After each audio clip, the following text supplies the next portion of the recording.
Exit polls के रुझान इस वक्त हमारे सामने हैं। रुझान नहीं, एग्जिट पोल्स के तो नतीजे ही अब सीधा सीधा आ गए।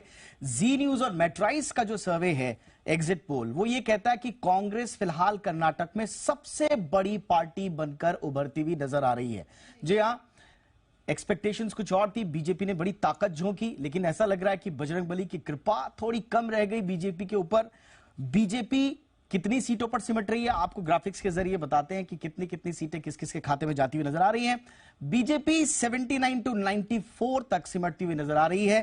कांग्रेस को 103 से 118 सीटें नजर आ रही हैं। और जेडीएस, जैसा आपने कहा कि क्या वो 2018 की तरह किंग मेकर की भूमिका में नजर आएंगी, बिल्कुल परिस्थितियां ऐसी ही बन रही हैं। जेडीएस 25 से 33 सीटों के साथ सत्ता में अपनी भूमिका बड़ी इंपॉर्टेंटली निभा सकती है। तो यह है जी न्यूज मेट्राइज का एग्जिट पोल, जिसका बेसब्री से इंतजार था सबको। बीजेपी को 79 to 94, जादुई आंकड़ा 113 का है, काफी दूर उससे बीजेपी। एग्जिट पोल्स के नतीजों में कांग्रेस 103 से 118 के बीच में, अगर आप इसका एवरेज निकालेंगे बीच में, तो कहीं जादुई आंकड़े के आसपास फिलहाल नजर आती है। और अपर साइड में अगर आप देखेंगे तो कंफर्टेबली कांग्रेस सरकार बनाती हुई नजर आ रही है। लेकिन अगर लोअर साइड पर रह गई तो मुश्किलें खड़ी हो सकती है। कांग्रेस के लिए भी हो सकता है हंग असेंबली की स्थिति आ जाए। और जेडीएस, जैसा हमने कहा कि 25 to 33 सीट्स एक किंग मेकर की भूमिका में नजर आ सकती है। और अदर्स के पास भी सत्ता की चाबी होगी, क्योंकि 2 से 5 सीटें ये भी लेकर आ रहे हैं। और अगर हंग असेंबली होती है, अगर हम फिलहाल इसी आंकड़े को मानकर चले कि कांग्रेस के पास सबसे ज्यादा सीटें होंगी, तो उस स्थिति में अदर्स भी हो सकता है कि किंग मेकर की भूमिका में नजर आए। क्योंकि 108, 109, 110 के आसपास अगर सिमट के रह गई, तो फिर कांग्रेस के पास विकल्प होगा कि वो अदर्स के पास जाएं या जेडीएस को सरकार में शामिल करें, उनके साथ सीटों का बंटवारा, सरकार का बंटवारा करें। और बीजेपी भी, जैसा आप जानते हैं, चुप नहीं बैठेगी। अगर 94 अपर लेवल पे भी आ गई तो भी बीजेपी पूरी तरह से चुप नहीं बैठेगी। स्वाभाविक रूप से कोशिश होगी कि किसी तरह से जेडीएस को साथ लाया जाए और कांग्रेस को पीछे छोड़ सरकार बनाया जाए। तो कुल मिलाकर सबसे बड़ी पार्टी बनकर उभरती हुई नजर आ रही है कांग्रेस। बीजेपी को, जैसा दावा बीजेपी कर रही थी कि पूर्ण बहुमत हम कंफर्टेबली हासिल कर लेंगे, ऐसी परिस्थिति कम से कम एग्जिट पोल में नजर नहीं आ रही है। और अदर्स के पास 2 से 5 सीटें और जेडीएस एक बार फिर सत्ता की चाबी अपने हाथ में रखती हुई नजर आ सकती है। जयपाल शर्मा इस वक्त बेंगलुरु से हमारे सहयोगी जुड़ रहे हैं। जयपाल, क्या हो गया? बीजेपी ने आखिरी 8 दिनों में बजरंगबली के नाम पर जो एग्रेसिव कैंपेन किया, लग रहा था कि पलड़ा बीजेपी की तरफ भारी है, तो कहां अटक गई बजरंगबली की कृपा? पूरी तरह से आ नहीं पाई बीजेपी के। देखिए दीपक, मैंने कल भी बताया था कि कर्नाटका के जो चुनाव होते हैं वो बेहद दिलचस्प होते हैं, क्योंकि जब आप कर्नाटका के चुनावी इतिहास पलटते हैं तो आपको पता लगेगा कि ये स्थितियां जो आज अभी एग्जिट पोल में उभर के सामने आई हैं, दरअसल ऐसी स्थितियां वास्तविक रूप में पिछले 2, 3, 4 चुनाव के अंदर में लगातार बनी हैं। यहाँ पर जो राजनीतिक पार्टियां हैं और उनका जो राजनीतिक समीकरण है वो कुछ इस तरह का है कि हमेशा एक ऐसी स्थिति उत्पन्न करता है। कांग्रेस और बीजेपी दोनों बेहद मजबूत पार्टियां जरूर हैं, लेकिन जनता दल सेकुलर छोटी, लेकिन उसका काम बहुत बड़ा होता है। आप देखिए कि अगर हम पिछले चुनाव की बात करें, 2018 के चुनाव की बात करें, तो कांग्रेस को 80 सीटें आई थी, भाजपा सबसे बड़ी पार्टी के रूप में 104 के रूप में उभरी थी, जबकि सिर्फ 37 सीटें जनता दल सेकुलर के पास थी, लेकिन बावजूद उसके मुख्यमंत्री कुमारस्वामी बने। तो लगभग ऐसी स्थिति अभी अगर हम एग्जिट पोल के नतीजों को माने, जैसा आप अभी थोड़ी देर पहले बता रहे थे कि 94 अगर भारतीय जनता पार्टी का हाईएस्ट लेवल को हम ले लें और कांग्रेस के लोएस्ट लेवल यानी कि 103 के आसपास अगर ले लें, तो एक तरह से फिर वही स्थिति बनती हुई उभर करके सामने में आती है। तो जरूर अभी कांग्रेस जरूर अच्छा लग रहा होगा। हालांकि एग्जिट पोल जो है वो नतीजे नहीं है, बावजूद इसके कांग्रेस जरूर राहत महसूस कर रही होगी कि उसे एक जो मैजिक नंबर है वो एग्जिट पोल के अंदर में मिलता नजर आ रहा है। लेकिन ये स्थिति उसके लिए सबसे बड़ी राहत तब बनेगी जब ये नतीजे वास्तविक रूप में होंगे। अगर वास्तविक नहीं होंगे तो कांग्रेस के लिए फिर एक बार वही मुश्किल होगी। भारतीय जनता पार्टी अपनी तरफ से खेल खेलेगी, जनता दल सेकुलर जो है छोटी लेकिन बेहद महत्वपूर्ण हो जाएगी। और उस वक्त में जो है जो एक सरकार बनाने के लिए समीकरण होते हैं दोनों ही पार्टियों की ओर से, भले वो भारतीय जनता पार्टी हो या कांग्रेस की ओर से, लेकिन जयपाल, क्या वाकई में खुश हो रही होगी कांग्रेस या धड़कनें ज्यादा बढ़ गई होंगी? क्योंकि जैसा मैं कह रहा हूं कि अगर अपर लिमिट में देखा जाए 118 भी अगर ले आती है अगर हम इसको मान के चलें अपर लिमिट को भी, तो भी बीजेपी को माना जाता है कि दूसरे जोड़ तोड़ करके सरकार बनाने में बड़ा अच्छा मैनेजमेंट रहा है बीजेपी का। और पूर्व में इसकी बानगी कई स्टेट्स में हमने देखी भी है कि सत्ता मुंह से छीन ली कांग्रेस की कई राज्यों से।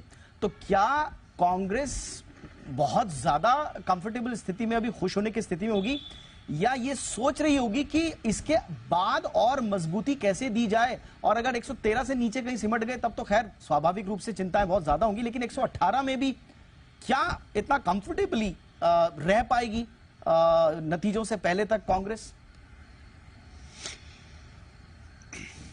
जी देखिए, जादुई आंकड़ा 113 का है। अगर उसको 118 सीटें मिलती हैं तो कम से कम कुछ दिनों के लिए सरकार बनाने के लिए उसके पास हौसला जरूर होगा। लेकिन जैसा आपने कहा, उसकी दिल की धड़कनें जरूर बढ़ी रहेंगी, क्योंकि 13 से 18 के बीच की दूरी बहुत कम की है, यानी कि उसके पास बहुत कम सरप्लस विधायक बचेंगे। ऐसे में जाहिर तौर पर वो जो निर्दलीय उम्मीदवार जैसे एग्जिट पोल के अंदर में दिखाया है, उनकी भूमिका अहम हो जाती है। क्योंकि पहले भी हमने देखा है, अगर आप 2013 के माफ कीजिए 2008 के चुनाव के नतीजों को आप देखें तो उस वक्त येदियुरप्पा ने सरकार बनाई थी।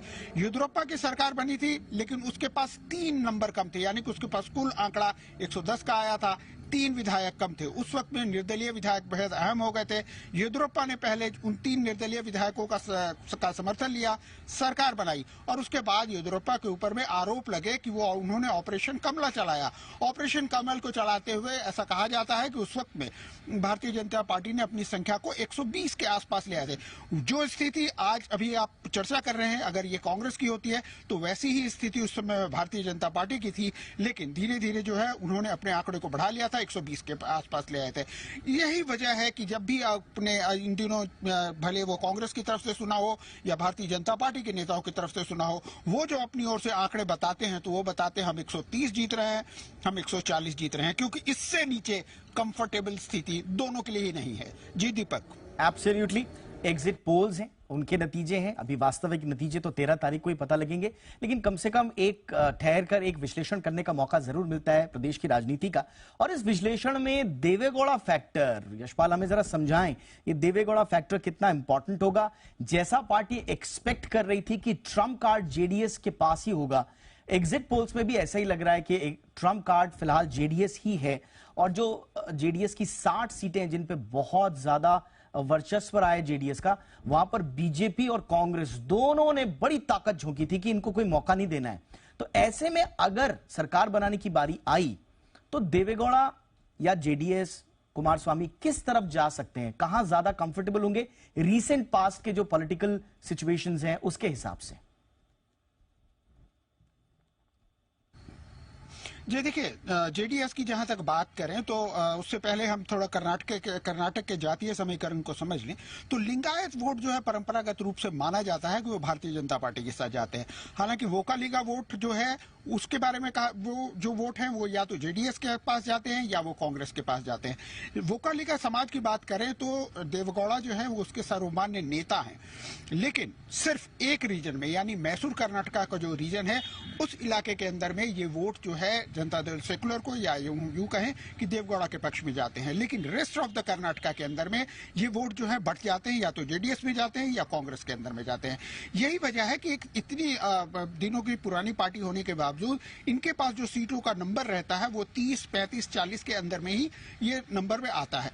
जहां तक जेडीएस की बात है तो उसने जो है सरकार मिलकर के येदियुरप्पा के साथ भी बनाई है, यानी भारतीय जनता पार्टी के साथ बनाई है। एक वक्त था जब 2.5 साल का दोनों के बीच में समझौता हुआ था कि 2.5 साल को मुख्यमंत्री कुमारस्वामी रहेंगे, 2.5 साल मुख्यमंत्री येदियुरप्पा रहेंगे। लेकिन 2.5 साल के बाद ऐसा कहा जाता है कि कुमारस्वामी ने भारतीय जनता पार्टी को या येदियुरप्पा को समर्थन देने से मना कर दिया, सरकार गिर गई।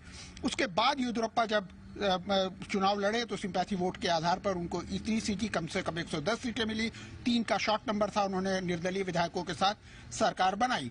लेकिन उसके बाद हाल के पिछली सरकार में हम देख लें तो कांग्रेस के साथ जनता दल सेकुलर एक बार फिर सरकार बना चुकी है। 1.25 साल उन्होंने शासन चलाया। लोकसभा का चुनाव भी दोनों पार्टियों ने मिल करके लड़ा, लेकिन उसके बाद भी दोनों के रिश्तों में बहुत ज्यादा मिठास नहीं है। तो ऐसे में एक बार फिर मैदान खुला हुआ है जेडीएस के लिए। जाहिर तौर पे जहां से अच्छा उन्हें ऑफर मिलेगा, यानी कि